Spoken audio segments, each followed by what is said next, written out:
Hey guys, Adam Ray here. Welcome back to the About Last Night podcast. Thanks for subscribing, for listening. If you haven't seen the show, welcome to it. Subscribe on YouTube, Spotify, iTunes, all the bullshit. Episodes every week. Today, what a great episode. Tim Stiefler. Timmy No Brakes. Kill Tony superstar. I wanted Tim, got to know him a bit in the past year, and really fun dude, really funny dude, really nice dude. And I wanted to kind of, have a chat with he and I,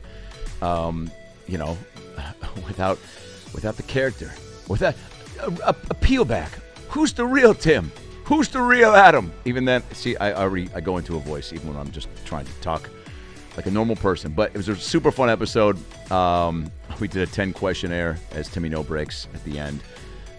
Just a lot of fun riffs and bits, and great just backstory into who he is and how he got into all this, and his comedy origin story, and moving to Austin and getting on Kill Tony and living in San Diego. And he was in advertising, started his own advertising agency before all this.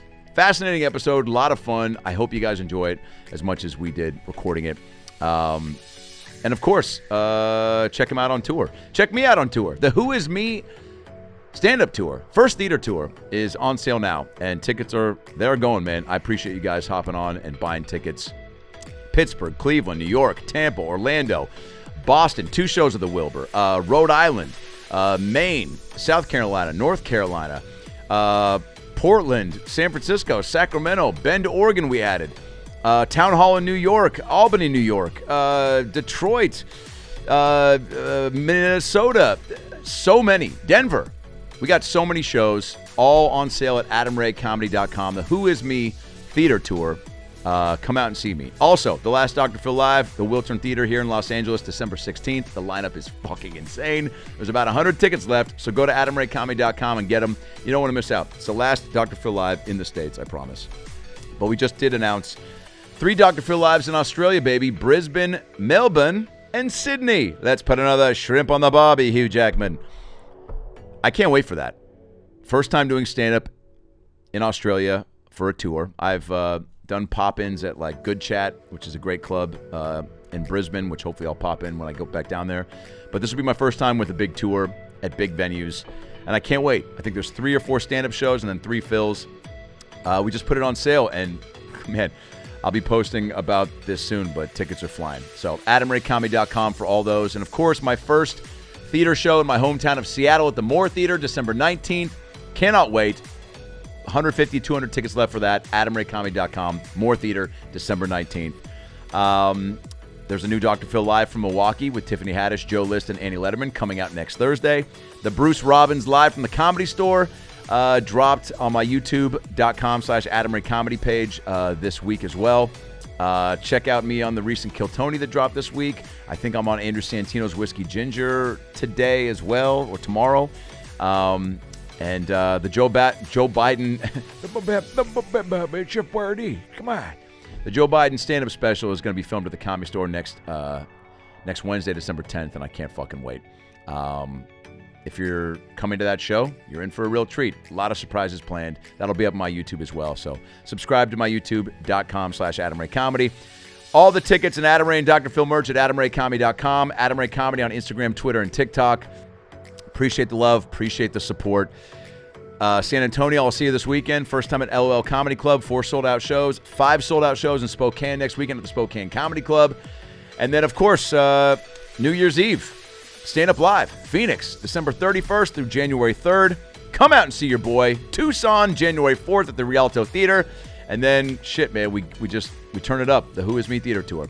I love you guys. Thanks for listening. Enjoy the hell out of this episode with Timmy No Brakes. Enjoy the weekend, everybody. Hey, it's Herbert.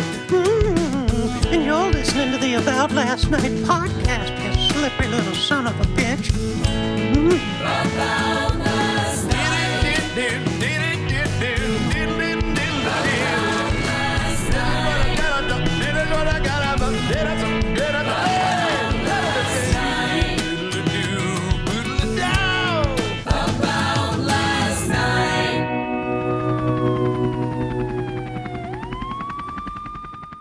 Where were you just? No, Bray. No, you just did. You're doing Bray. No, I did so I did a run of San Jose, took a night off for Thanksgiving in LA. I did Oxnard. Have you done Oxnard? Oh yeah. I didn't even know that place exists. Like I grew up in San Diego. Had never even heard of Oxnard. Everybody's like, pretty much every club I've done has been like just getting to do like more of the A clubs and stuff. It's just been like rules, a good right? Yeah, because you started in. Was it? I want to read your. What does it say? Timmy No Brakes is comedy's most unhinged rising star. Don't try to slow him down. By the way, did you add that? No. Don't try to slow him down, ladies. I fucking hate this so much. Or fact check his age. As a Kill Tony viral menace, Timmy's off the rails energy has lit up everything from packed arenas, don't fact check this either, to legendary rooms like this Standout coffee open mic. Maybe you did write this. I wrote that part. Yeah. His live shows blend chaotic character work, high octane rants, and just enough sincerity to make you question your life choices. I mean, this is great. He hates bills, loves tits, and swears. That's me. He's 18. Buckle the fuck up. Timmy No Brakes is coming. I mean, that's a great bio. It's good. Oh yeah, it's Adam Ray approved.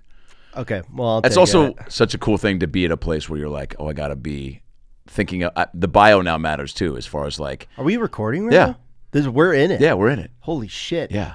We'll be right back. We'll keep it right here. Sorry, keep going. Yeah. But like, wait, so the Standout coffee shop was in San Diego? Started in San Diego, did 9 months there, was really, really bad. Cheers. Cheers. My first pineapple coconut water. This is like absolutely unbelievable. Vita Coco. Yeah, so Cenote or I said Cenote. It might be Cenote. I don't know. I think there's an accent over the E, Probably but is. I don't really remember it that well. Yeah. That was like the first open mic I did in Austin. Oh, in Austin. Okay. Yeah. First ever open mic. That I did when I moved to Austin. Okay, gotcha. Yeah, But yeah. you started in. I started in San Diego. That's right. At where? Like. You know Madhouse? Yeah. Yeah. Bro, I used to go there all the time when it was up above. Before it was down on in the Gaslamp district, it was up above kind of a mall. Yeah. Oh, I didn't know that. Yeah, this is before you got going. Probably. Yeah, you've been in the game almost 20 years. Jesus Insane. Christ. So this is probably 2000. I started in 2007, so this is probably 2010, 11, maybe 12. And yeah, it was not a great room. It had the front like 80 was awesome, but then it was like a restaurant, and they decided to make the restaurant also a part of the club, so it would just go all the way back, and they'd sell seats there if you packed it out, which some people would, but you were so removed from the front part. Right, it was like a FUPA comedy club. FUPA? Yeah, it was like a there was FUPA, like a vagina FUPA? You know what a FUPA is. You know me. What other FUPA is there? I thought maybe it was an acronym. I don't know. My nephew, he's 11. He asked me once what the difference between a FUPA and a faux pas was. Oh, dude, I saw you post about him. Yeah. He's the Thanksgiving kid? The Thanksgiving kid. Dude. By the way, great rapper name. Yeah, Thanksgiving kid. That is pretty good. Yeah, he roasted me. He just talks a lot of shit. He was MVP of his football team. His dad's a white rapper. He's like, wait, your brother's a white rapper? Yeah, his name's Dirte. I've talked about him on many podcasts and my last special. Say that again. Dirte. Dirtay. Dirte. Yeah, look him up. But his son is just tough exterior, Dirte squared, and he's just a little. He's getting at a fun age where he's giving it and taking it. So that night when he was just like, your forehead, I think he said like your forehead's fat or something, or which was so funny. And then I said, your teeth. Would you brush your teeth with butter? Yeah. Which I felt bad as I said it because I'm like, his teeth are fucking whacked, dude. I mean, he's got teeth that are up above. Oh, shit. I went to elementary school with a girl named Jill Warren, and she had fangs. And I remember feeling so bad for her because her teeth were just, some kids just either didn't brush or couldn't afford proper alignment. Yeah, can't use that Dirte orthodontist money. That's a bummer. That's such a bummer. So he was firing it on all cylinders, and he just said, what was it? He said one thing. I don't know if it was like your forehead is fat, but he said something like people. It reminds me of like when would you shave your beard with a potato? Yes, that's the one. But so funny. It was so funny, and also you could tell he was sitting on like, he's like, he's like, you shave your beard with a fucking potato? Yes. Like he was searching for something, found it because there was a little bit of like panic. Fight or flight, and then the fact that he went potato, I was like, I don't know if he's brilliant, and that was like what he went with, or it was just like the first thing. There's definitely no thought that went into that. But that's why it was so funny. It's like when like kids can be so funny because they'll just they'll say things that like we don't even think like that's a crazy situation. Oh yeah, dude. And a kid will call it out, but like that. God, that roast joke made no sense. But it was so funny. Shave your face with a potato is just such a good visual. You know? I called him a cunt when we were leaving Wicked. Oh, good. Because he was smacking his head with a shoe during the movie. And I go, bro, you can't do that. Afterwards, my nieces were, teenagers were complaining. And then people around us were like, can you stop? And my niece was like, he just kept hitting it and staring. And he's got ADD, HPV, HBO. He's got all the. He's got everything. I think. Yeah. Sexually, a lot of STDs. He's got a lot of STD. I mean, it's so funny. My sister jokingly goes, he's going to be the first one to have a kid out of the kids, and probably in different cities, because he's just again like. He's a dog. You can just tell that guy is just like a. He's got an Instagram page, and he's like showing pictures of his six pack. He's like 11. He's 11. I was 11. You were a fat kid, my right? mom and I shared a bra. My coaches hit on me. I squeezed my tits together to get out of parking tickets. I mean, oh my god, big kid, dude. You weren't a fat kid, were you? No. Always been this. Yeah, always six packing and fucking. Oh yeah. No. Were you ever in just fucking ridiculous shape? Yeah, I ran cross country. I was pretty good shape in San Diego. Yeah, if you go back through my Facebook, you can see what I'm working with. Go back through anyone's Facebook and you can see some of those early posts where you're just like, is this what this is for? Yeah. You have kids? No. Are you gonna? We're pretty close. What does that mean? I don't know. To stop doing anal? I don't know. Do it the natural way. We're pretty close. Like I feel like my cum is. I did. Working overtime right now. I had to go get it tested. That was weird. Was it good?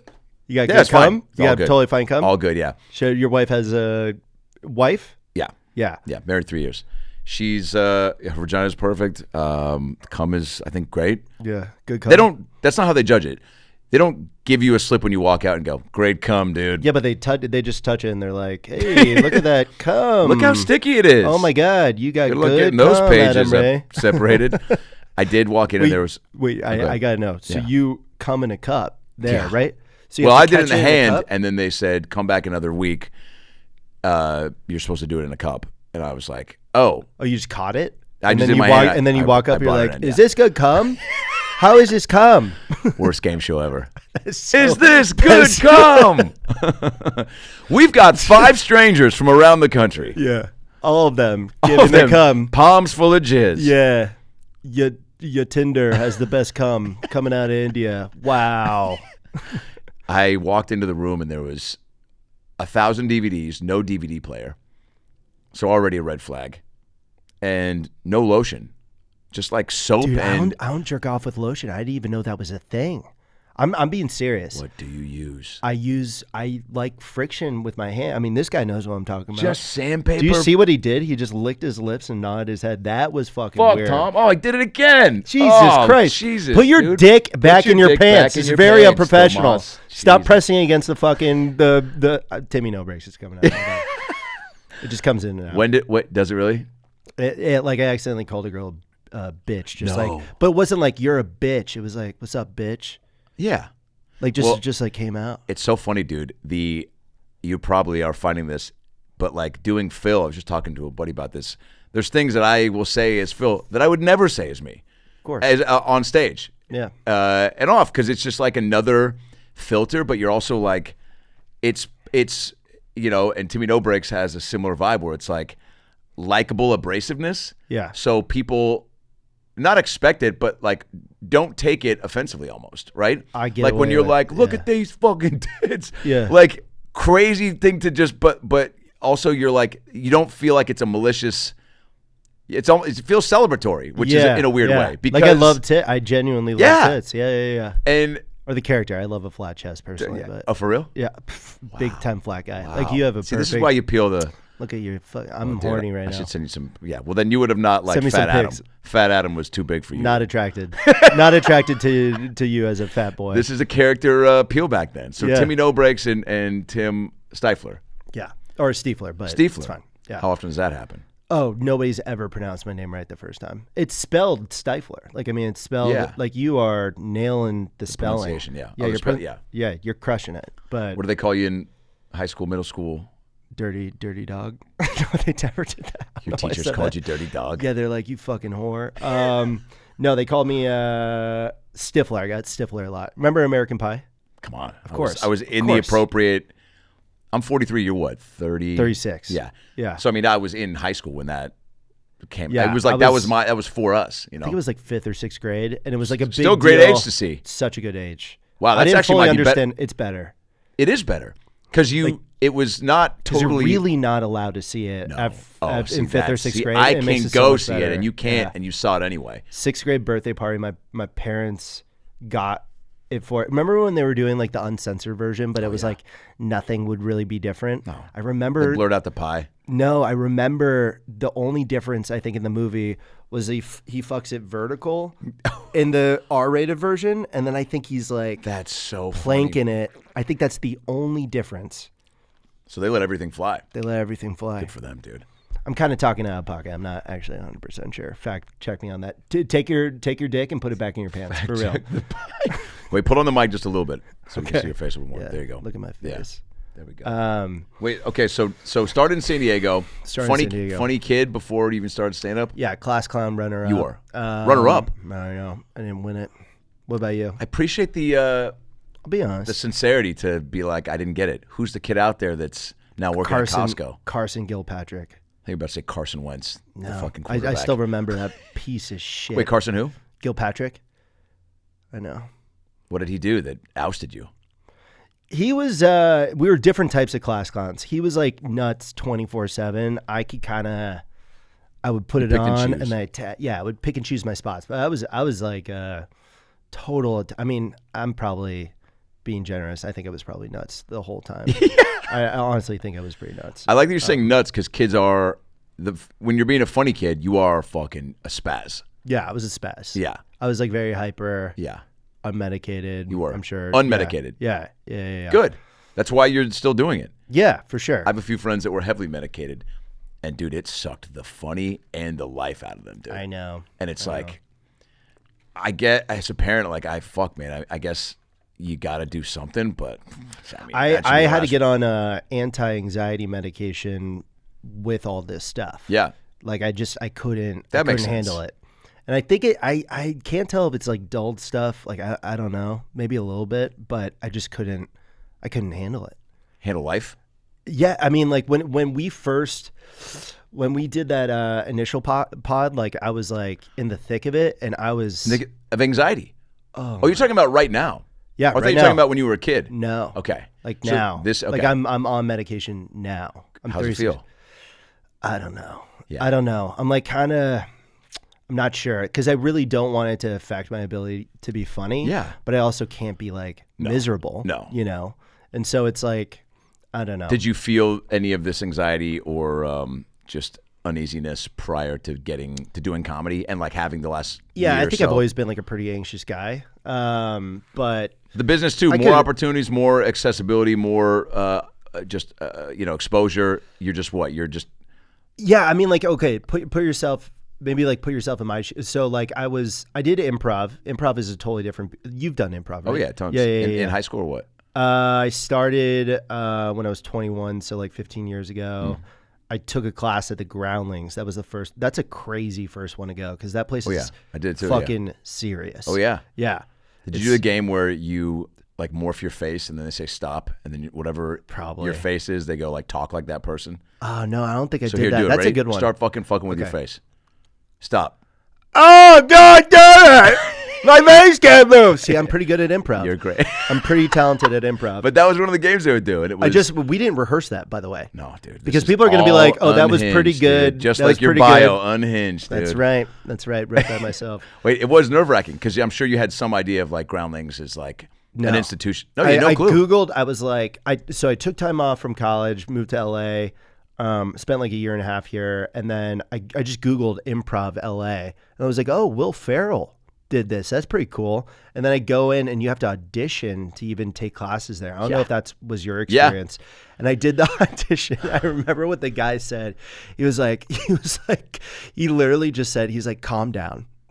Because I was like, yeah, no. But I still got passed, I guess, or whatever. Yeah. And I took the first class, and according to this guy, Alex Staggs, I think was his name, I was right on the cusp of not, because it was really competitive. Like everybody in the other class, nobody got through. They all had to retake the first one. It was like more people, at least when I was doing it, don't get past the first level. Right. And then once you get past the first level, you're in the second one. And I was in the second level. I forget who the woman was. She was the worst human being I've ever met in my entire life. Oh my God. If I remembered her name, I would shout her out and put you in a weird position. I'm big on giving the full names on pods. Dude. It's like she was just mean or just well, it was like one of those bitter, failed actress types or whatever. And she just went at like the nicest kid I've ever met. Made one comment about like, hey, it's really cold. Can we turn the air conditioning up? And they give you like this review halfway through where it's like, you know, hey, here's how you're doing in the class. His entire review was like, what's your fucking problem type thing. That was that. And then mine was too, because I would ask questions. And I probably was maybe a little disruptive. I don't know. But I would, and she's just like, she basically was like in the thing, shut the fuck up. And she's not approachable. All right. Oh, and then there was another guy, also one of the nicest dudes. He was really quiet. He was like good at improv, but he just was quiet, and he has a resting bitch face, I guess. And so she got mad at him. And then at the end, when they tell you you go 1-1, if you like get past, move on. Yeah. She was like, you can't take classes here anymore. I was like, what are you talking about? And it was like, I gave you that review and you never talked to me. And I was like, who would like feel like you were approachable to talk to me? And she's like, well, Brad talked to me. And I was like, well, Brad's fucking 35. I'm 21 years old. He's an adult man and then with real issues. Yeah, I was pretty. So she said that, and then it turned out that wasn't the case or whatever. But I was like, fuck this place. So that was a wrap for Groundlings. So then I went to Second City, and that actually is interesting because I know like I know Jeremiah like decently now. Yeah. I've done like Stamp on the Spot a couple times. Yeah. Obviously, I just watched the last one. Yeah, it was.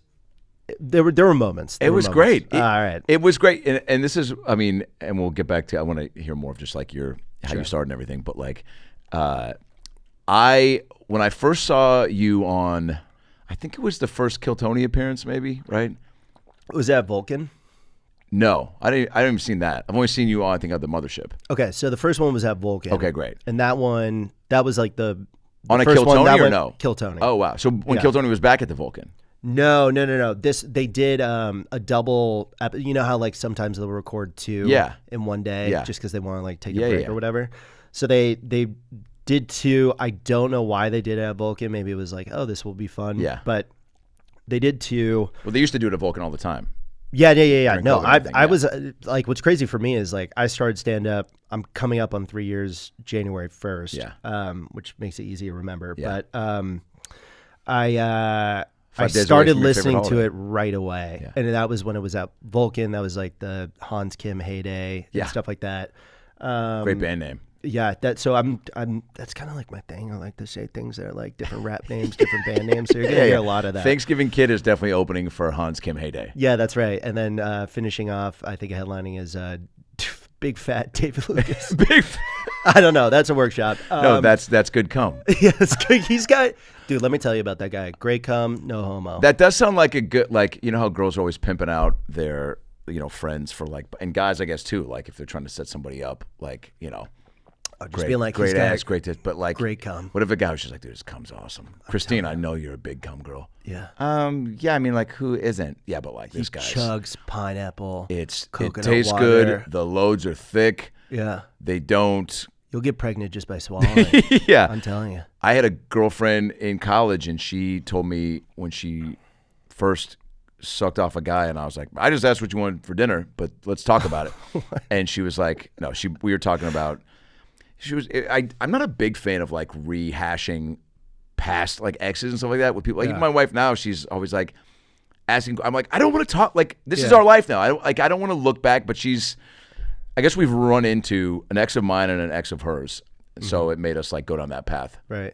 But I had a girlfriend in college that was like, would always bring up like past guys. And I was like, can you stop making me imagine you fucking the entire San Diego Chargers coaching staff? No, it wasn't. Yeah. But wouldn't that be great? It's a big coaching staff too. What if she was just like, I fucked a Charger, and you're like, which player? She's like, Waterboy. And you're like, we're done. We're done. We're done. You're not a high value. You're not female. high value.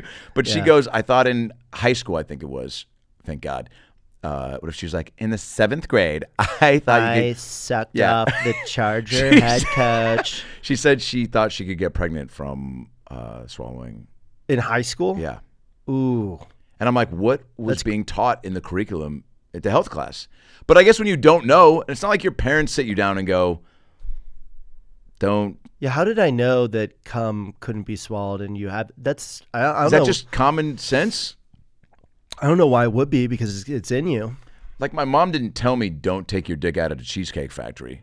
Yeah, on but a you first don't date. do that. But I just knew, like growing up, I go, that feels like a weird move. Yeah. Putting your dick on the table during like the appetizers on the second date.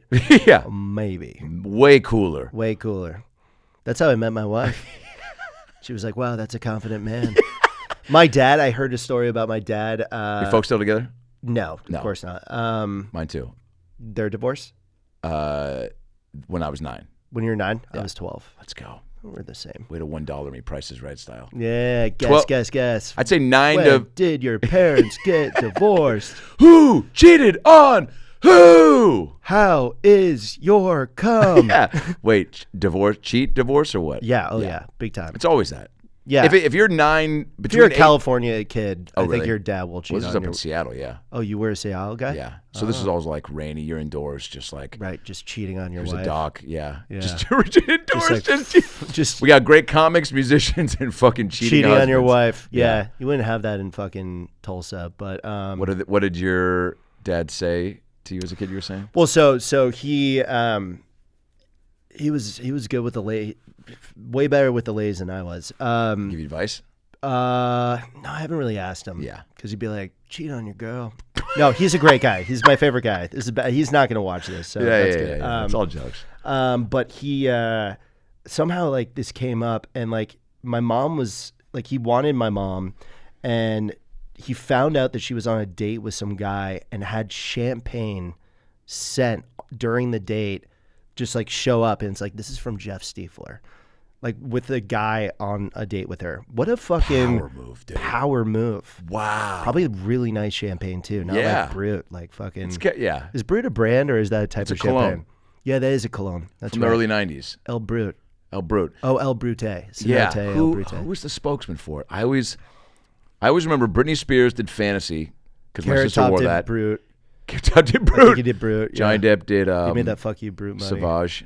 Sauvage. Is trying- that real? Are we being serious? Oh right yeah, now? I'm trying to do this. There's new a bit. cologne called Sauvage. And it's very popular overseas. I'm trying to do this new bit where talking about Sauvage and how cool Johnny Depp is and the different types of fragrances he could sell. Yeah. And he could literally, just because of his voice and his vibe and his like cadence, that I'm like, it could literally be a cologne called Diarrhea, and he could be like, Diarrhea. Yeah, Diarrhea Like, is. I'm gonna rub shit on myself because Yeah. Depp. Do you think it became cooler after the Amber Heard stuff? Yeah. Yeah, I think it really helped. Because he was so cool in the trial, and Dude, she was we all so watched awful, dude. the fucking shit out of She it. was so awful. She just came across as she fake a cried. bad actress. Yeah. You know what sucks actually is like she apparently was very jealous of his success, and for sure probably thought she was leveling up by being with him. And I'm sure maybe they were connected and they hit it off, but it was known that she was like jealous of his success. And it's like, wow, you now have this trial where everyone's watching, and you have kind of an open casting call to the world because everyone's watching to like put on a show, and she just ate shit. It was like she just tanked an audition in front of everybody. Literally, really. And Depp was just like, they're like, is it true that you threw a mega pint at Miss Heard's head? And he's like, mega pint? And it was just like the way he fucking was just so cool. He's like, I mean, I drank it. I don't know if I threw it. Yeah, Maybe I threw the bottle in the trash his after I jokes chugged were a bottle so of wine. good. Also, his lawyers were better. Oh, yeah. Like that one younger woman. Spunky. Yeah. Yeah, she looked like a Latina WNBA lady. referee, and she was Latina? We're definitely talking about different people Talking because about different this trial. woman did not look like a WNBA referee at all. But she was the one. Well, maybe I'm remembering it wrong, but she crushed it. What was her name? Thomas, could you look up the name of Johnny Depp's lawyer from the Johnny Depp Amber Heard Yeah, lawyer minimize the trial? fucking gay porn and then pull that up. Pull down the gay porn and pull up the trial. I love how I've never met this guy, and I'm just... No. So every time I do a podcast, I just come at the producer. I don't know why. Yeah, that doesn't look. Neo Vasco? Camille Vasquez. So she was Latina. And she does not look like a WNBA. Yeah. I don't know if you could see it from here, but how tall is she? Weird question. Relevant question. By the Relevant way, question. This is you on a first date. How tall are you? What's your cum like? Yeah, tell me about your cum. Tell me about your height. What is your... Let me take my dick out. We're at the Cheesecake Wait, how about Factory. this? Timmy No Brakes on a first date. I'm the girl. Here we are. Okay, here we go. Wow, pineapple coconut water. Did you bring this or do they sell this here? No, so I bought it at a gas station. I brought it here and I set it in front of you. And the reason for that is because I'm trying to subliminally communicate a message that my cum tastes like fruit. Well, first of all, I'm allergic to fruit, but I'm not allergic to cum, so play your cards right. Do you play cards? I love cards. I'm a big card player. I used to deal at every casino on the Strip. Oh my God. That's a metaphor for tickling landing strips, vaginas. Well, I don't shave. Okay. That's good. That's what I'm talking about. It's So you got like an African-American afro on your bush? well, I don't really. I'm not a big race and gender. Oh, you don't like racist stuff? Well, I do. I mean, I'm very. You want to hear a really racist joke? Yeah, I would love to. Let me call my dad. Hello? Dad, I'm now your dad. Hey, it's me, your dad. Dad, I'm on this date with this guy, Timmy, and he's wearing a leather jacket and sunglasses indoors. But he's really, he brought me. I'm going to cut you off right there. You're not my real daughter. I have to share this with you right now. Put me on speakerphone. Hey, Timmy, what are your intentions with my daughter who's not my daughter anymore? Oh, they're good. I haven't done improv in a long time. Dad, you and this guy sound eerily similar.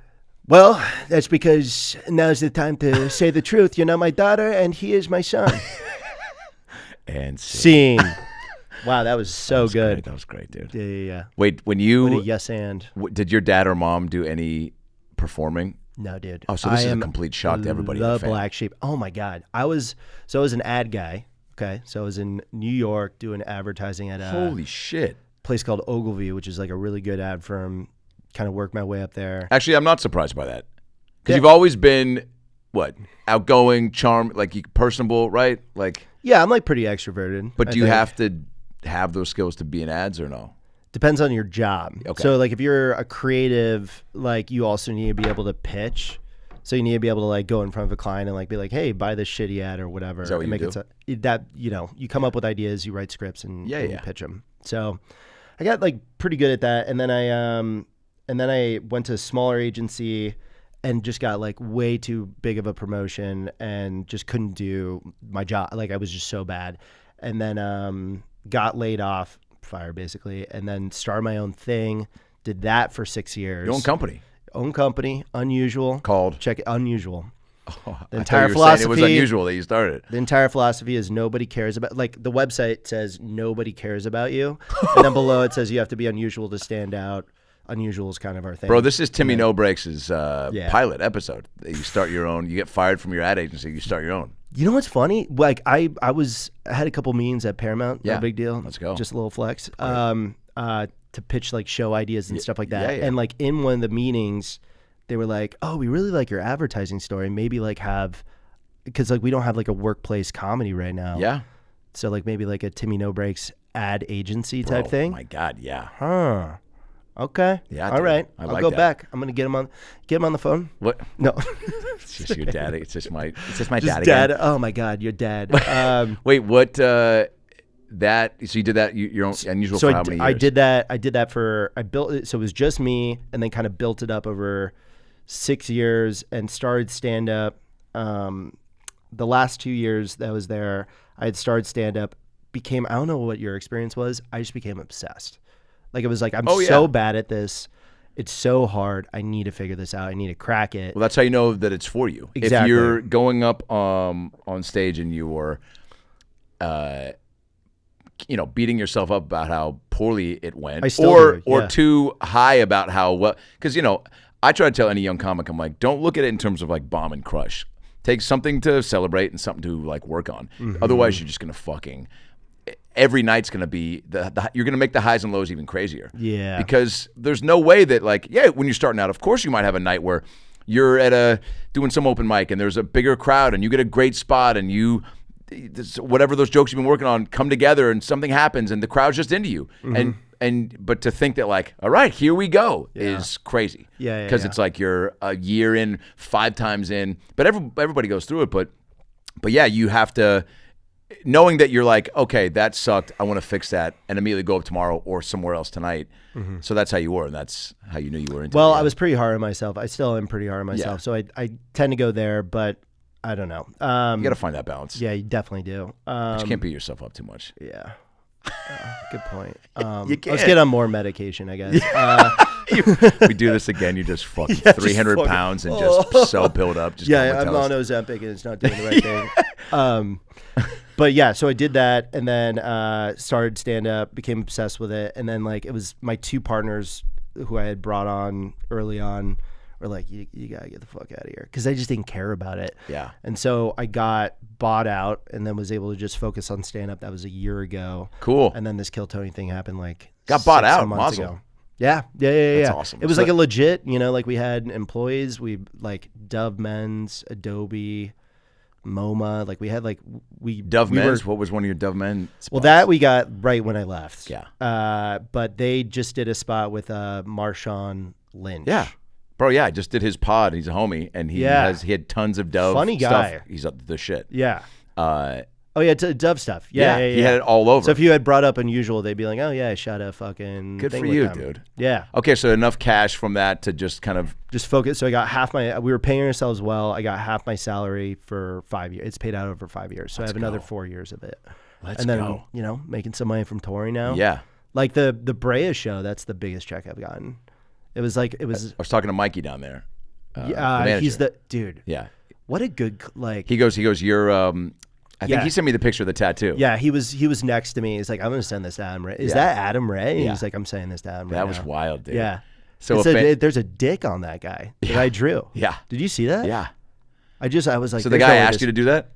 He didn't ask me to draw the dick. Oh, shit. But like I was like, yeah, I probably shouldn't have done that. But I think he likes it because he's gay, probably. But everybody's a little gay. yeah. Wait. We're gonna put that pick up. But yeah, so the guy had a Dr. Phil Adam Ray tattoo, and then Brian Phillips is right below me. yeah, And then me, and he just gets. dude, I love people like this that are like, You know what's cool? He like the next guy in line to take a photo was a tattoo artist, and he was like, "Hey, if you want to get that tattoo on you," so he went with that guy after the show. No way. To Anaheim to get the tattoo before it could like rub off. no way. So it was like very serendipitous. What does that? How does that make you feel?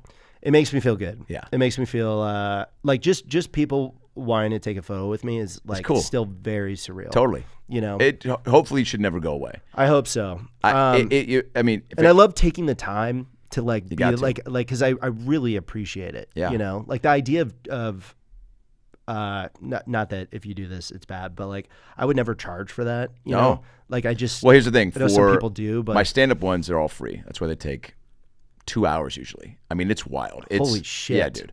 Every time is like 2 hours. About 90 minutes to 2 hours. How long do you spend with each person? I mean, almost 2 hours. So I'd say sometimes it's like Houston Improv, 450 it holds, right? So Yeah. 5 sold out shows, and I'd say at least there were 2 to 250 at every meet and greet. Holy and I'm taking, shit. I just don't rush people along. I don't have it in me, and some people are, and you'll find this too. The more you just been doing it. I mean, I've been headlining for 13 years, but like the last 3, has been really the. A bump up, and the show's selling out and people coming out for the shows. Mm-hmm. So when people are like flying to Houston because like this is the closest you were going to be to me, or we drove 8 hours, I don't have it in me. But also I did that when there were 30 people sticking around. So it's just more people, and they always are so appreciative, and they're like, man, this person charges this, whatever. And I'm like, I'm going to do it while I have the energy. And it is a lot. I mean, I'm not going to lie. It's like, Well, that's different. you do like, first show and then 2 hours, and then literally when I yeah. finish, I walk in and they're like, we're giving them the light in 5 minutes. And I'm Yeah. like, wow, I'm about to go right on stage again. So, you do an hour.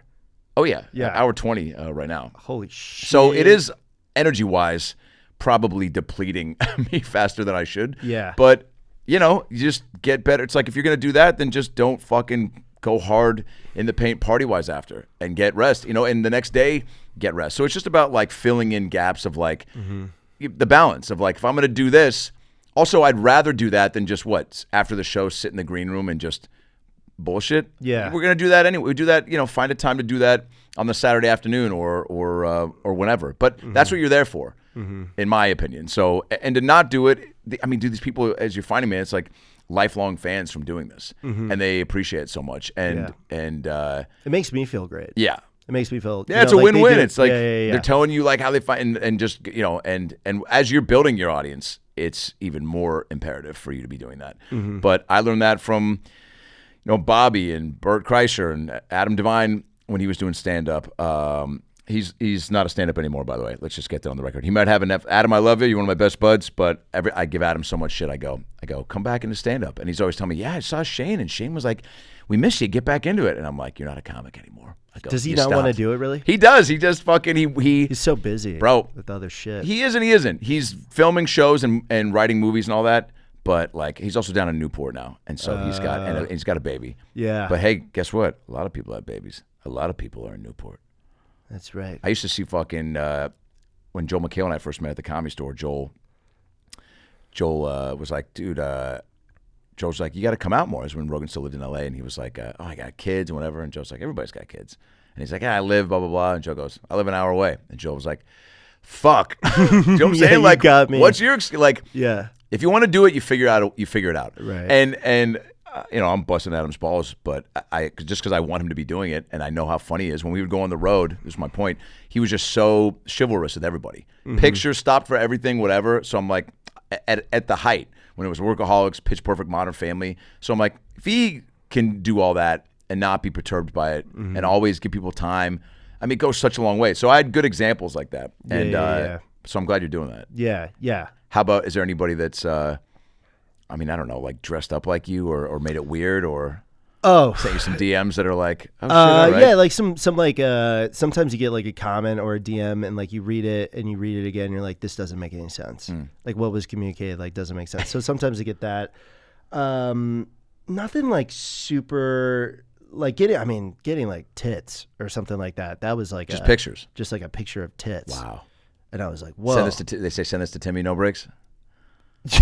They're like, hey, I don't know who you are, but pass this along to Timmy No Brakes.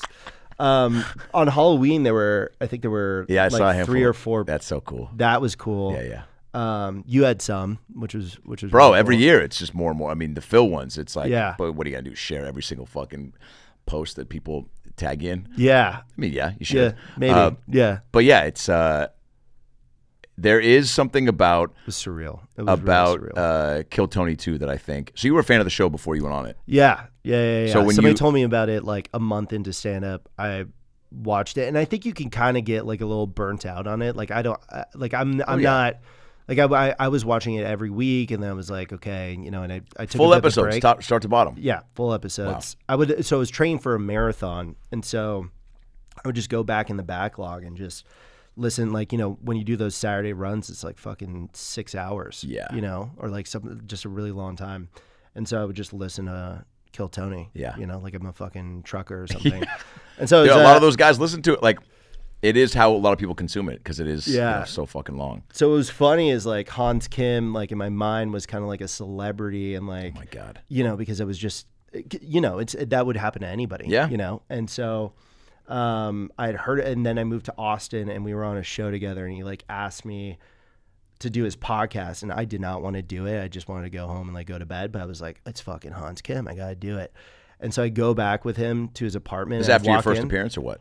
No. This was like a year of me being there. Just getting to know him. I was nobody. Like just Timmy happened Nobody. to be on a Timmy Nobody. And we walk in his apartment, and it's fucking Brian Simpson and Asana Ahmad just on the couch. I'm like, you have these guys live it? Because I knew who those guys were too. They're going to be so pumped to hear you say that. I mean, Brian's got a Netflix special, but Asan just has a big beard. And actually, Asan just shot his first special. Shout out. And it's Black Rabbit. I don't know where it's coming out, but he super which is funny. insane. He featured for me at San Jose, which was like the Where's hardest from? follow I've ever had. He in my rips, life. dude. So, and he has do we have the same reps? Like, you're at UTA, Yeah, and Brillstein. Not Brillstein. No. So I'm at Brillstein, Yeah. UTA. He's there. Yeah. There's so many, they get so many people. Oh yeah, dude. Well, Well, those are the two of the big comedy Yeah. powerhouses. So Yeah. that's good. They snapped you up. Okay, so then you do the pod. Do the pod, most awkward pod I've ever. Yeah. It was really, Let's cut to the whole thing. literally unwatchable. I tried to watch it. I was like really excited to watch it. I was like, this is fucking. Why I can't were do you? that. You were just nervous. I was nervous. I was high. I don't really smoke weed. Hans. You don't. No, not really. What is your vice? Nicotine. Yeah, Probably. you're a Zen guy or a cigarette guy. Big Zenner. Fuck, I can't. I did a few with Bert, but I was already pretty fucked up, and I wanted to kill myself. You want to fucking kill yourself right now? Nah, I'm all right, man. I just want to blow your goddamn brains out. January 6th. January I'll do it. 6th. I'll do it on January 6th. Why January 6th? I don't know. Just trying to think Just of the to next, commemorate. possible date that I won't be in town. Oh my god, I'm gonna get fucking hit right now. What flavor? I don't even know. This is all they had. Original flavor. So wait, no, is Timmy No Brakes a cigarette guy or a nicotine? Like, how much of your shit bleeds in with the character? I'm the exact opposite of Yeah. Timmy No Brakes. Yeah. I'm literally it's such a mind fuck for people if they think it's like a real character, and I'm just Well, everybody's just like, dude, Tim sounds gay. Like everybody's just calling me gay in the comments, and I'm like, He's so well, just testosterone filled. so Aggro. different, Yeah. and I'm just I'm a Jew from San Diego. I'm pretty normal, pretty. It will be quite the contrast if you are super effeminate Yeah, that gay would man be. and then doing Timmy No Brakes. Maybe I should do that because the act is Timmy No Brakes into an impression of a generic white guy. Right. So people show up for Timmy No Brakes, and I think the generic white guy stuff is gotten to a point where it's good, and they come on board with that. This is your hour. This Or is wait. this is my 45 Yes, right now. good. And then I guess 50. By the way, good on you. I can only encourage it as much as, feels appropriate. But yeah, dude, I was just talking to Ari Madden. He's like, I'm starting my first tour. And he goes, probably too late. I maybe missed a window. I go, no, you're doing it when you want to do it. When you feel, he's like, my reps were pushing me earlier. I go, of course they are, because they saw dollar signs and they were capitalized now. But you got to go at your own pace, man. And to even be doing obviously you want to take advantage of the opportunities, but Yeah. you don't get one shot to be new, and people can tell, that's why stand up is such a just art form. You get up there, and if you were trying to do the full hour, you'll know when you got it. So it's but you've been doing it enough. But it's and I'm sure exponential too. The best way to get good is to do more stage time. Yeah. And if you're if I'm doing I'm doing a mix of B rooms and main rooms, Yeah. and which is insane. But yeah, just coming out of weekend, I feel the act gets better every Yeah. time because you're doing 5. I'm going to be doing 6 shows in Atlanta. Yeah. So I'm just going to be well, if you're not doing new shit over a weekend, I don't know what you're doing. Always. I'm always throwing shit against Yeah. the wall. Always. Okay, so then Big swings. You You want to hear my next thing? yeah, Okay, it's fucking nuts. But I'm going to tell you you. next what bit for Timmy Yeah, No Brakes? it's kind of, in a way, it's a new character, Oh yeah. but it's I don't know how it's gonna go. Yeah. It's a black puppet that does Def Jam comedy. This has been Timmy No Brakes. Thank you so much for coming by, man. Really good to be here. Thank you so much. Wait, you're gonna be a black puppet? Yeah, I'm gonna pull out a black puppet. Oh, with yeah. Def Jam. Oh, I'm yeah. not gonna do blackface. No. I didn't know where this was going. Maybe that would be pretty. Do you know how many people hit me up to go? Well, after Biden, they were like, "You should do Kamala," and I was like, "A, don't have the hair, Yeah, and B, not doing blackface. it's more like light brown. It's more Indian face. Yeah, she's more Indian face. You're gonna be like Mike or bend it like Beckham." I didn't know you had a Trump. Everyone's got some version. Yeah. Hey, Dude, Donald workshopping it, but yeah, it's pretty good. Donald Trump, come on. Yeah. Can you do a Biden? Donald Trump, come on. Yeah, it's pretty good. Yeah. It's pretty good. Hey guys, Adam Ray here. Lately I've been feeling a little overwhelmed. I've been craving home cooked meals because I'm a fucking growing boy and I'm fucking starving. But I want something that satisfies without the hassle. That's where Home Chef comes in. The meals arrive fresh, pre-portioned, and the recipes are easy to follow. I recently tried one of their oven-ready trays, and it was done in about 30 minutes. Comfort food that actually tastes amazing without stressing over what's for dinner. Home Chef makes cooking simple, whether it's a quick microwave option, a 5-ingredient meal, or something from their family menu. There are over 30 meal options each week, so whatever kind of flavor or style you're in the mood for, there's something for you. I've even discovered some new favorite ingredients and combinations that I wouldn't normally try, but I'm into trying stuff. Not that stuff that involves the backside where exit only, but stuff that makes meals more interesting. Plus, it's affordable. Home Chef customers save an average of $86 a month on groceries while still getting meals that taste restaurant quality. And that's what you want. Good food that tastes good, that's affordable. For a limited time, Home Chef is offering my listeners 50% off, wow, and free shipping for your first box, plus free dessert for life. Homechef.com/ALN is where you can get this. That's homechef.com/ALN for 50% off your first box, that's what she said, and free dessert for life. Homechef.com/ALN, must be an active subscriber to receive free dessert. Back to the episode. Wait, so the Timmy No Brakes character, I mean, give me even like the origin story. Yeah, origin story. Yeah. Good cue. I was at open mic with one of my buddies, shout out Al Berry. Because you did stand up as yourself for a little bit before you started, or right away were you doing a character on stage? No, right? Like when I first started, I took a stand up class in San Diego and I was doing weird shit, like my sense of humor. And then I like kind of got like, they were like, you should be doing like stand up. And then I wasted a lot of time trying to do just traditional stand up. And then What were you talking about? just like fucking, what was I talking about?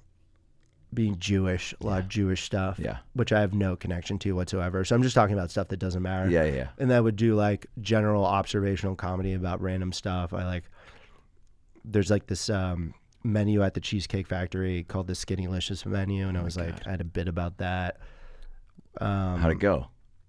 Like just like so mid, so unbelievably mid. Yeah. So you weren't happy doing that? No. Yeah. And it wasn't great. And like, it was just, I don't know. Yeah. And then I started doing crowd work, just crowd work. Cause it was like, it goes better. My material was so bad that crowd work would just go better. And so I kind of like found myself again by just doing that and riffing. Cool. And finding a joy for it, right? Yeah. It was so fun. It was so fun. Which is another thing that I think is important for you have anyone to starting enjoy out. it. It's like, there's no rule book. So it's like, doing a character, not doing a character, doing crowd work, whatever. I'm always still so wildly amused, is the word I'm going to go with, at people that are shitting on people. For example, people that, like Matt Rife just put out a Christmas crowd work special. It's so funny, man. I watched it. I rarely watch anything top to bottom. He's a good bud. But I really like crowd work. Do it in my shows. Pride myself on being pretty good at it at this point. It's, and then bring it into my other character stuff. And it was so funny. And I'm like, he was so quick. He makes people comfortable, is what I was telling him. I go, to divulge the information they're giving for him to then gather and be funny with. And people that shit on that or anything or character stuff or whatever, it's like, well, it's just classic insecurity of like, you can't do it. Yeah. Or you want to do it and you don't, but you don't want to seem a way that you think, you know what I'm saying? Yeah. Because otherwise there's no reason for you to shit on it. So the stage is for you to make use of it however you want, like the rule I think that is consistent is like, be funny. Yeah. So it's like finding, That's how I feel. and for you to like find the joy in crowd work to at least give yourself like some motivation to keep doing it. It's like, whatever, especially when you're getting going, dude, you just got to latch onto something to go, I want to keep doing this. But like, what's going to make me not dread getting up every night? Right. Okay, so you started doing crowd work and just really So I like started we got, me and my buddy cut a deal with a WeWork space basically to produce shows. So like all we had to do was pay for a membership and a small office, and then we were able to produce shows. We called it High Rise Comedy. It was on like the top floor. We just produced shows there. I think we did like 5 a weekend. And so because they were my shows, I could fucking bomb. I could, like I would always try. Like I didn't want to do bad, but so I would just do crowd work. And then I started doing weird bits. Like I had a bit where I like brought somebody on stage to read a script and just started doing like weird stuff again, was having fun. And then the next thing that happened was me and somebody started doing this thing called like we were just giving each other challenges. Yeah. So we would be like, so one of mine was like, you have to go on stage and be Dane Cook for your entire open mic set, because open mics are like, it gets to a point where you're like, what's the point of me doing this? So we're just like, let's just fuck around. Yeah. And it was so entertaining for the comics. It was so entertaining for us. And so we started doing these challenges and like, you know, like one time I had to be a fucking guy. This was a bad bomb I did on an actual show, but like a guy, like a nervous guy who was slowly transforming into a demon that really liked tacos. Like my friend just shit that out. I was like, all right. And then I did 10 minutes at Vulcan like that, and probably one of my worst bombs, but I committed, just stuck with it. Oh my God. So we started doing like weird stuff like that. And then the Timmy No Brakes thing was like, it was never meant to be a Dice parody. It was just like, all that was said was, you know, I was paying for something, it was $100. I was like, bitch, I got bills to pay. And then, what, you never heard of a punchline? So it was just a bad comic who thought, who did not understand why people weren't dying of laughter at something that like wasn't a punchline. He's looking at life. It's like a Steve Carell in The Office. He's just like, this is like how I'm doing stand up, and like, oh, you guys don't get like that's the part to laugh. So good. Yeah, exactly. So he would say something that wasn't a punchline and then get mad at people. That's how it all started. I don't know where Timmy No Brakes came, but that was pretty quick. And then you don't know where that name came from? I forgot if his friend said it or if I said it. I think like one of my friends said it. Yeah. And then I like went home right after that. It was Christmas break. I was home, and the character just came out as a New York guy. And now he's a New Jersey guy because like on the first Kill Tony, he asked me where I was from. And for some reason I said New Jersey. Yeah. And so now he's just like forever It's Jersey just so guy. funny. You're like, bro, I literally thought of like where the first time I did Jeremy on Kill Tony, like as I'm backstage, wrote the rap, put shit in my fanny pack, and was Backstage? like, and was like, where? Because I was like, I gotta use the band somehow. I was like, I wanted to do enough when I was out there before I went to the table, or the panel, because I don't know how much I was gonna.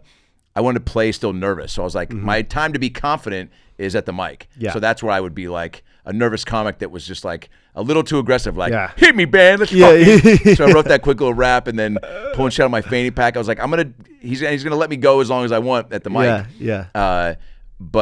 But yeah, even right there, I was just like, fuck, I gotta, like, where am I from? So it's so funny, the little things, you're so locked in on like just thinking about the other shit you want to do that you're like, oh, basic, you know, backstory shit that is kind of necessary. Yeah. Especially from them asking you, so that's so funny. So you just said New Jersey. You just try to think of as much shit. And on that show, it's so like you try to be as prepared as you can, like for somebody like me, you know, just to nail the interview. And then now I'm like coming on and I'm like doing just having a thing every time. So you got called the first time was at the Vulcan. Well, so the first time, so basically I wasn't signing up because I was like, if I'm just going to go on as myself, nothing is going to happen. Like I have to have something unique. And so I had this character and it was developed enough where I was like, okay, I'm going to go on. Tony hates fucking characters. Like everybody that I've seen do a character, except for you. But every You mean like every person that I had seen, I was like, wait try a second. and do. I was like, I've done 5 characters. Like, shit wait, tell that me he something. talks about you when you're not around is so insane. I always stand up for you. Some bitch with fake old tits. Oh my God, It's you heard of me. this Adam Ray? It's fucking Phil. Nobody gives a fuck. I'm gay. So I started signing up as Timmy No Brakes and was bringing that leather jacket with me every time. And my plan, because he didn't like characters. Every time I saw somebody try to do a character, they would go on, he would not like it. Then during the interview, they would drop it. And I was like what type of character? Like some guy went on as an old lady once. Some guy went on. This is, by the way, a result of the like Phil, then Biden, Trump, then like, right? I mean, there was an upswing, at least from my vantage point of like, I think you were the first guy to successfully do characters. Well, people starting to try to be like, oh, I should do something other, because and I'm always saying that because I had young comics ask me, hey, how did you think to do like the Phil? Because I'm trying to do a character on Kill Tony. I was like, well, only if that's what you. I was like, I also have been doing this almost 20 years and doing Phil for 3. Underground before I did it there. So it's not like I just went up and just grabbed a bald cap and said, hey, Tony, this might be fun. Yeah. It was like a calculated thing. It seems like you're doing it. I was like, how long you been doing stand-up? There's this one kid, and he wanted to do like an animal character, like him dressed as like a racist deer or something. And I go, how long you been doing it? He's like I've done it like 5 times. I go, I don't know if this is the thing to workshop on the show that he's not going to People that also sign up without only having done it 5 times, I never understand that because there's no way you're going to do. There's no real value in that. And it's you're not just going to make a fool of yourself. Yeah. And it's like whatever. Unless you want that, but that's not what the show is what I mean, you want people that are good and bad. It does help the show and the flow of everything, but like you do, even if someone's bad, you still want them to be taking it seriously, that they just did bad because they did bad and they're new, right? Mm-hmm.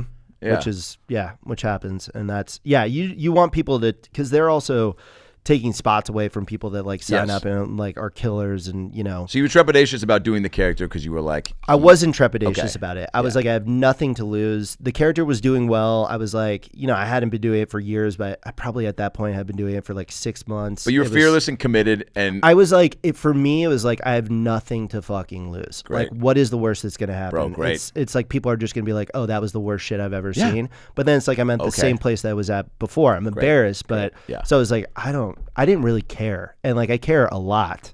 Like I could be perfectly insecure about plenty of things, but for whatever reason I didn't care. And then or I thought I didn't care. Sure. So I had found that leather jacket when I was like back over Christmas. It was like my dad's old leather jacket. And it was like in storage or something. And I brought that back to Austin, started doing it, worked on it for 6 months, started signing up.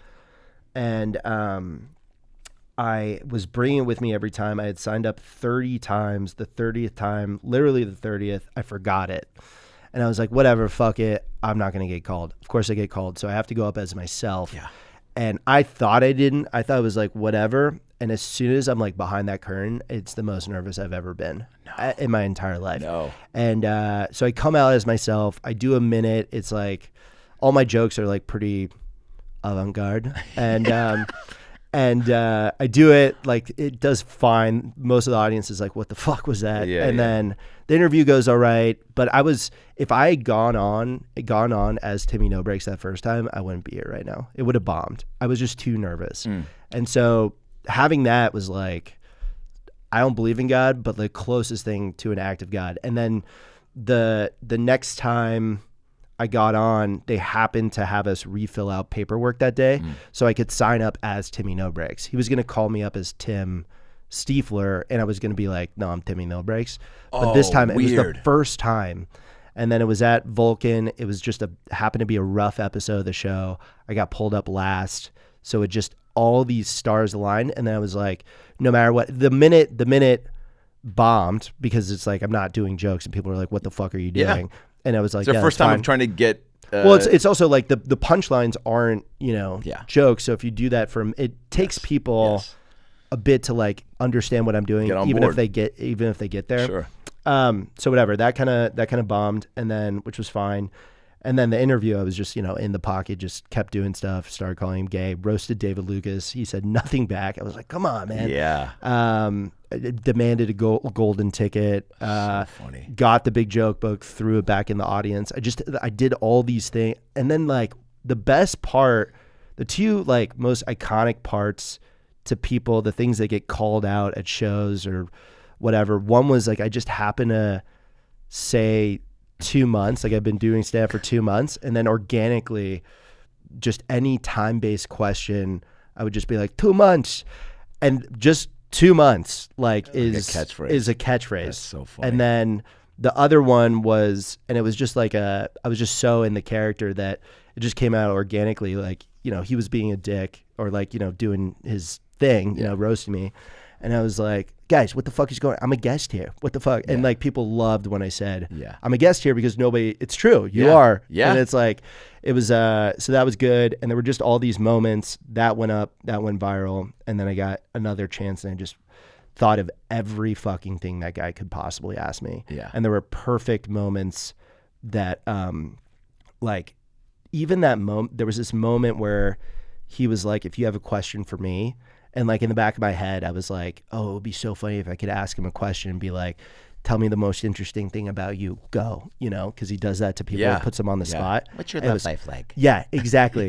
What's your, you got any special skills in the bedroom? Yeah. Just all those things. And so that was like, that went really well. And it's just been that last preparation meets opportunity. I think. Dude, that's a great way to put it. The last thing you did when you went on and you had the script and you flipped and then he was like, you know, I didn't know up if he at the was. mic. I didn't tell him shit. Yeah. I was Well, like, I have an idea. That was the only thing. I it said. was perfectly executed. You had good people on with Paulie and Roseanne to like not step on toes and kind of like let it happen. And then Tony, and this is like, again, whether you love him or hate him, you know, whether you get the show or you don't, or you enjoy it for however you enjoy it, the opportunities that it does give people and the playground that he has like created as far as like, you know, being able to go up there and do that and him being receptive enough to think it's funny, but then also to like play along, you know, for him to like, he deserves that doesn't, a lot of that credit. doesn't pop off like that if he doesn't Absolutely. Only yes and, you know, and encourage that. And I don't know how much improv he's taken, but he definitely knows when to, you know, step back and like let stuff happen and when to like kind of corral it in and really just host. But that truly, he was like, this is good for the show. I think it's got to be half of like, this is good for the show. I think this is funny, right? And so I'm going to do whatever is necessary. But he also just knew what to do and getting up and going along, but also acting kind of like dumbfounded about it and like, what's going on here? Yeah. It was a lot of trust. Dude. Yeah. Because I literally was like, you are leaving and I'm taking over. Yeah. So he's so good at that show. Like, it's just like, it's so hard to do what he's doing. And I give him a lot of credit for doing that. And then he plays into everything. Oh, bro, when I sets me up every time. Sets you up. Yeah. Yeah, he's great. When some fan, when I was in Eugene at the Olsen Run Comedy Club, which you should go play at some point. My buddy Joe King runs it. It's an awesome club. Shout out Olsen Run Comedy Club, Eugene, Oregon. One of the best clubs in Oregon, if not the best. Actually, fuck it, I'll say it. It's the best club. It's in Oregon. the best club. Yeah. Yeah. He a fan when I was telling a story about the Biden Trump thing and I was doing Tony in it, and some guy goes, "You should do Tony." And so I texted him and I was like, "What do you think about me doing you?" And he was just all caps, "Absolutely." And then he just goes, when I sent him the picture of me when we got all the makeup right before I'm about to walk over, he just goes, "Just don't make me look like a fucking asshole." Yeah. And I was like, "Yeah, I wasn't gonna go up there and just be like, I fucking love cock." Like I wasn't gonna just. You know, it was just, I didn't even like do that. It was just all, I wanted to try to nail it. I watched the opening 1,000 times and was like, I just want to get the beginning as close, word perfect, add my own spin. And then whatever happens at the table is going to be, you know, we haven't, you know, you don't discuss anything. So it's like, we'll see how it goes. And it ended up being me, a lot of just two of him, you know, asking questions or whatever, me trying to smoke. But the We're Really Doing It Red Band. Oh, yeah. Was that a riff? Oh, was yeah. that something? Oh, yeah. Oh, that was great. Oh, yeah. That's such a good catchphrase. It's so funny what people latch on to, and you're just like, I see it in comments all the time. Yeah. When I say it now at a show, Tony said he said it at some arena and got a big pop. Red Band said he was getting a colonoscopy and he was getting pushed in, and the nurse goes, "We're really doing it, Red Band." And he was like, No "I'm about to go get a camera shoved up my way. asshole. Can you give me one moment to be a person?" That is awesome. Yeah, the show it's so funny too, because there are, you know, again, like comedy's subjective. There's something for everybody. There's people that, again, think like character stuff is whatever, but it's like, dude, isn't the point to like find joy in all this, and to like the fact that you're now doing headline spots and people are coming to see is wild. But also it is and it isn't, because it's like your commitment is fully there. You found something that's very funny. What I was drawn to immediately by it, you know, because there's some people that are just like, for both of us, right, with certain things where they go, "Oh, I just like the abrasiveness," or "I like the," I'm sure people will come up to you guys like, "I like the Timmy No Brakes just doesn't give a fuck, dude." Says whatever. And it's like, yeah, that's a cool part for me. But what I love is that, like, you know, there's people that we both know that do characters that are a little big and cartoony, and that's fine too. What I take pride in with you know, when I'm doing it, and what I really was appreciate with Timmy No Brakes is like, I buy that this is a real person, and that to me is so cool. Yeah, you know, like to where I'm watching him and I'm like, and that's what I try to do with like Phil, or even with fucking Tony Caruso or whatever. Like, I want people to go, I like this person because I feel like this is a real person. And that's, I think, a big part of it. Yeah. And that's a big testament to you that he is larger than life. Yeah. But like grounded. Like some of Will Ferrell's best characters were like that, you know? Fucking Ron Burgundy, like, seems like a real guy that you're like, oh yeah, just a guy that smells his own shit and doesn't mind it, you know? Right. So that's a really appealing, cool part. I think that's why he has legs for you, is that like people, you found a nice, like, separation from you, but not so far that you're like, this guy. That's why I'm saying, like, in a workplace, I could see this guy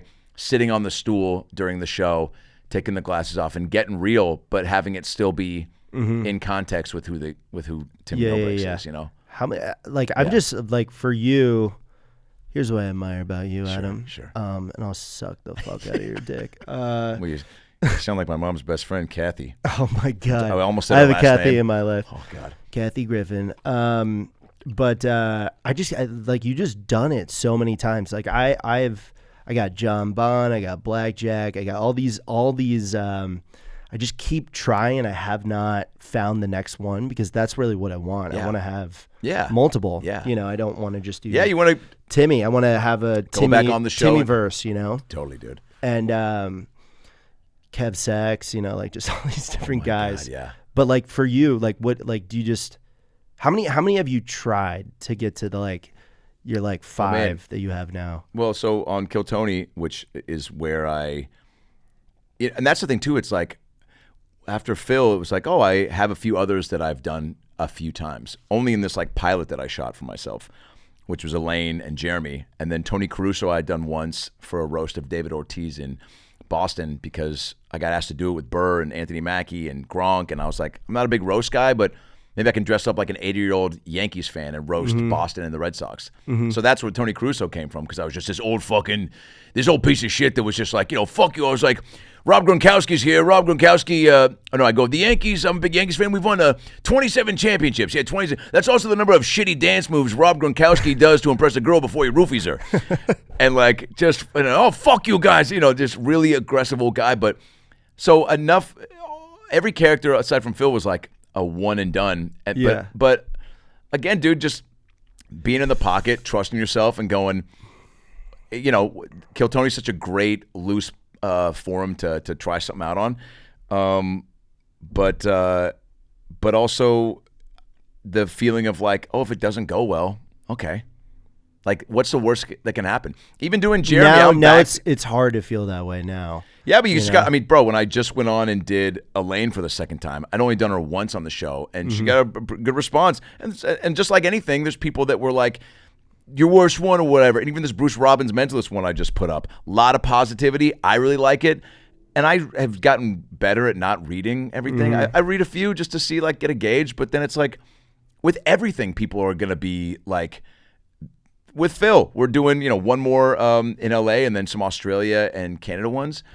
And that's pretty much it. And a lot of people are like, run it back here. You didn't ever come to Florida, whatever. And then there's people that are like, should have been done last year. But it's like, who gives, like, knowing that going into anything should, like, help to, like, push it away, because you're like, this is for them, but it's also, you have to enjoy it, and that doesn't matter.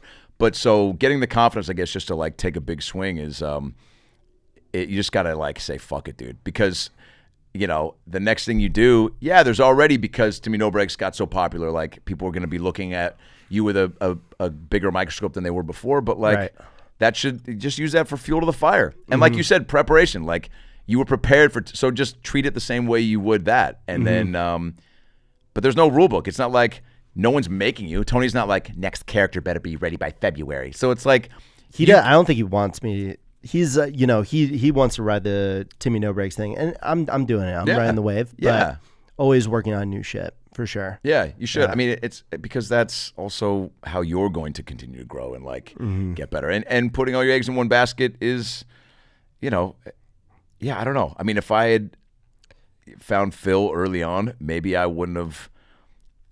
Who's to say if I would have just been, like, stuck, kept the ball cap on and not done my own stand-up for a minute because I was like, I found something, So I think it's really healthy that you're like, for sure. This is cool and giving me a bump, but, like, I want to keep fucking throwing darts, dude. That's what it's all about, man. I think we're both similar in that we like changing it up. We like challenging ourselves. We like trying new things and stuff. Yeah. And I'm cool taking big swings. I guess I'm trying to take him off Kill Tony to find something. And then once I feel like I find something that's it is a working wild a bit better. Yeah. To just try it out there. I mean, because it's like, the fan base is so, like, brutal. Great, but they can be, it's just, but that's any fan base. But these fans, I mean, you see it like the arenas, like, sometimes people just speak and they're like, "Shut the fuck up," and you're So like, funny. "Oh, bro, they just don't like this guy's necklace or haircut." And they're just already turning on him. Every time they won't let like a poor fucking open micer or whoever just like First get out time a ever? minute. Yeah. How was the MSG thing? Was it surreal? Surreal. Yeah. Surreal is like, I've said the word surreal more than I've said any word over the last 6 months. Yeah. That was just so, I mean, because the first one came out 2 months later, I was at MSG. Yeah. You know, like how crazy is that? That's very I'm staying backstage and like Heidi was like, okay, we're gonna have her boobs out for 1 year because we think that's funny. And I'm like, yeah, that's great. Yeah, that's so cool. Yeah. And then there was just all this stuff. Like when it was actually really classy, to Tony's credit, but like he came to tell me that in person. You know, he could have just been like, hey, you want to do MSG, but he like showed up and stuff like that. So That's awesome. a lot of the like whatever you want to think about him, like he's created a platform. He's good to the people that he likes. He the amount of comics he's helped get careers for is insane. Yeah. Insane, you know? Yeah. And like bro, in terms of the hater shit, like that to me is funny sometimes. Oh yeah, dude. Because it's like somebody being like, yo, Ari Matty sucks. I'm like, what are you talking about? That guy, I have never seen somebody like go on every week and crush. Another like it's fearless such guy. an impossible thing to do. Also, comedy's subjective. So Yeah. it's like when people will say this person's not funny. I'm like, you have to rephrase that and say, I don't think this person's funny. Right. Because that's fine. Mm-hmm. But to say like, they're not, it's like, well, no, because they're selling out arenas or theater, whatever. Like they're clearly there's a there's something for everybody. Yeah. I mean, we're in a great time where it's like, if you're not throwing darts and trying shit, if you're just doing, again, this is my opinion, but if you're just doing like stand-up podcast, maybe that's enough. For some people it is. But like even you look at a guy like Nate Bargatze, he's going to open a fucking theme park. But like even he is like movies now and like he's hosting award shows. He's like, he's trying to not just do, he could just do arenas for the rest of his life and be fine. Yeah. But he's you know, you gotta keep it fresh. Creative people need to be creative. Yeah. This has been awesome. Thanks for doing it. Dude, thanks for having the me. fuck by. I really wanted to. I know there's some other cool shit that hopefully we're gonna do soon, but I just thought that people would, get a kick out of just, peeling the mask back. Dude, two people peeling the mask back. I want to close this out by doing. I do this all the time with Inside the Actor Studio questionnaire. You ever watch that? Are you Yeah. James Lipton, R.I.P. Love it. So I'm Is gonna he play- dead? Damn. We got you. We got you there. We got you there. Oh no! You're on my new prank show called James Lipton is not dead. James, come on out. No, he's dead. James. He's dead. He's dead. He's so dead. He's so dead, dude. He really died. He hosted the show and where they asked 10 questions at the end. So Oh, I'm gonna yeah. do those. Hit I'm me. going to be Lipton and ask you these 10 questions. But first of all, where can everybody find you and see you? Timmy No Brakes, and I'm all around. Just look it up and Got a website? Not yet. I'm working with your guy. Oh, did I put you in touch with him? Yeah, dude, I slid into your DMs. That's right. I was like dick pics, and then you was put like, me in this guy touch. must have Brad, a website. Brad, shout out Brad.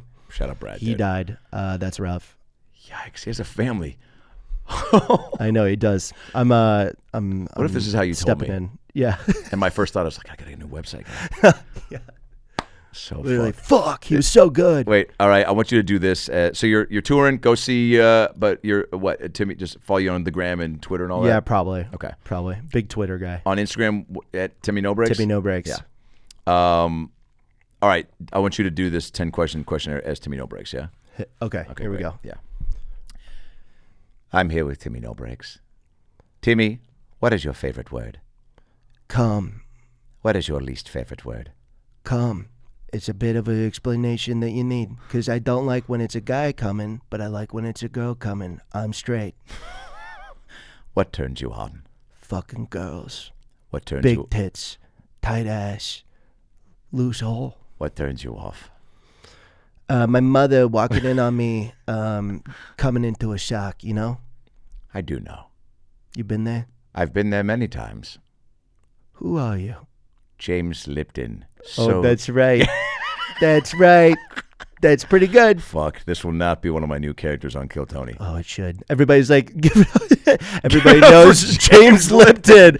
Such a deep cut. I mean, it would be like a different, it's why Phil kind of worked because why I even thought of it because I was like, oh, he's an advice guy, and the show is giving advice more or less. Yeah. Somebody said I should do Simon Cowell because That would be just funny. so. And again, it's a guy that was known for being wildly abrasive. Everybody's asking for you to do Red Band. Yeah, That's the big ask. I do it. I mean, you know, some sort of a fat suit, the beard. Yeah. I would have. Oh yeah, I mean, there's a little bit of like Slimer in there, but the sound. He's so good on the sound effects that insane. But that would be fun. Yeah. I think I'd have a lot of. But you wouldn't want to just be. You wouldn't want to play the wrong one at the wrong time because that bit gets old quick. Mm-hmm. And he does hit. A lot of times they are perfectly timed. It would be hard to keep it going for an entire episode. Yeah. I wonder if it's like maybe like just Well, even somebody just hit me up and it. was like, "You should come out as William at the end," and I'm like, "Man, all that for just one thing at the end? I mean, kind of funny, right?" Well, if you're popping by, you're doing the Rogan podcast, you're in. But like, town. that's a lot of makeup. Like that's not, you know, just put on a mask. Yeah, your makeup person is next level. Wild, dude. So good. Shout out Jen Aspinall. Shout out Jen Aspinall.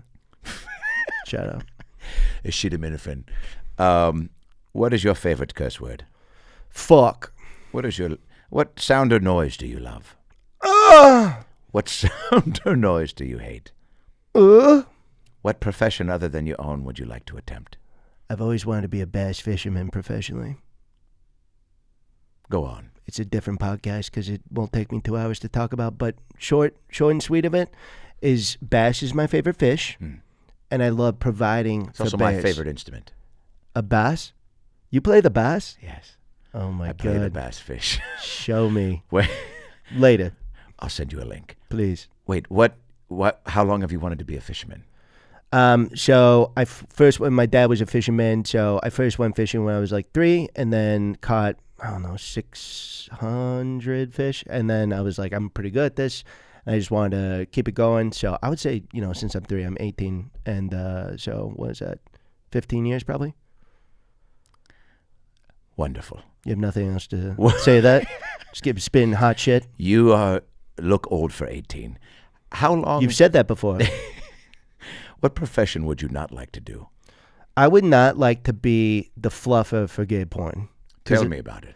So I don't want to get on my knees ever, okay? I'm not a big on my knees type guy. And if I am on my knees, I don't want to be getting a chub into a hard state, Like I don't want to be doing gay shit on my knees. So I would say if I had to pick a job, it would either be that I don't want to do or to be a firefighter because I run hot. It's just not good for me. What if you were a fluffer for a firefighting film? Like Backdraft 2? Yes, for Kurt Russell. So there's no gayness involved. Well, It's he just- passed away, so Kurt Russell's dead. he's dead. Buried next to James Lipton Tea. If heaven exists, what would you like to hear God say when you arrive at the pearly gates? Take my job. Can you answer that one? Back at you? I would like to hear God say, "We're sending you back to titty fuck Dolly Parton Oh my God. That is good. I always thought you were gay. for those tits." That's right. Gay for those tits. I love that. Last question for you. Please. What's a job you would least want? I just thought of that. The guy who has to get all of Tony Hinchcliffe's cigarettes. It's a hard job. There's a lot of them. Because he doesn't get paid very well. That's right. And he has to do a little something extra. And what is that? 3, 2, 1. Rim Rim job. job. That's right. Hey, Tone, if you're watching this, we know the truth. You loved giving rim jobs. Big old rimmer. It's almost like he plays basketball, how many rim jobs he gives. Funny. We'll keep it in. Yeah, we should. Dude, wait, you just did a song, right? What did I watch? Oh, it was with Jeremiah and Stand Up on the Spot. Oh, yeah. The fucking song. So that was fun. Yeah, dude. He's a great singer, dude. He's okay. He's kind of mid. Yeah. Yeah. You know what's so funny about Jeremiah too? He, conservative, like KC, like pretty religious. He's a religious guy. I mean, just yeah. He doesn't drink. He's Yeah. super. Yeah, but he's also a guy who's the opposite. You Like- wouldn't be able to get who he is from like some of his characters. I Well, guess. I was just gonna say, in starting to put together this documentary about the Phil tour that we did all in 2025. You know, like 35 cities, whatever. And Jeremiah, with every character, he did a different character at the end of every show. And I'd say 60 to 70%, the character tries to blow Phil. And it was, we beat out things, but it would always end up being, or he's getting fucked by, in Pittsburgh, we had Jeselnik and Steve Byrne, and Steve Byrne came out as a tiger, and he was like this like Steve Irwin type character, and he's trying to tame the tiger to get a job back at the Pittsburgh Zoo. Yeah. And so the thing is, if he can tame the tiger, and he does tame it, and then ends up getting like fucking ass raped by the tiger, and I'm just like, God. Every ending bit ends with him blowing or getting fucked by someone or something. Is he gonna be at the next one? The last Phil. Yeah. Oh, yeah, he said it. Yeah, everyone, yeah. And you know what he's gonna do? What? You guys already have it planned? No, he's. Oh, we were talking about today, actually. Can I rape him I thought, yeah. in the ass? Yeah. Yeah, we have just the beginnings of what we're gonna do. We have the guests all booked. It's gonna be Who's gonna be on it? I can't tell you. Oh, you can't? It's we a never secret? we never announce. Oh. When we started doing it at the store, my agent was like, if you ever want tickets on the road, you got to stop announcing the guests and have the show be at a point to where people are coming to the show for the show. And so then we stopped announcing, and the show started selling out. The show did better when bro, I mean, when you we didn't would announce? well, I think it just got to be It as just- popular as it was that yeah, people yeah. were. I mean, dude, we had shows in June that were sold out in fucking January, and then like crazy, September's man. That's so Phil show was awesome. just. So then it was like, oh, if I'm gonna have like Chicago was like Mark Norman, Santino, Chevy Chase. If I put that up, yeah, that's selling out. Mm-hmm. We sold the Chicago Theater out just as Dr. Phil Live, so that was the point of Yeah, this, like, yeah. And also, if you're doing that, there's no argument for me to be like. To even do the show, because they're like, of course it's sold out. It had those people on it. Does that make sense? Yeah. So you So wanted to know that you could sell it out Yeah, yourself, yes. and so that's what. So this the will turn on December 16th. Maybe about 50 tickets left. It's just about sold out. how many peeps is that? 1,800. Damn, It's a fun spot. Yeah. dude. And then on my tour dates, AdamRayComedy.com. But this was awesome. Dude, thanks for having me. Thanks for doing it. Really appreciate it. Great seeing you. Great seeing you. Yeah. You go back when? Go back tomorrow. Cool. Extend my trip just so I could talk to you. You're a fucking legend. Fucking love you, I bud. love you, dude. Guys, have a good weekend. Be good to yourselves. Peace.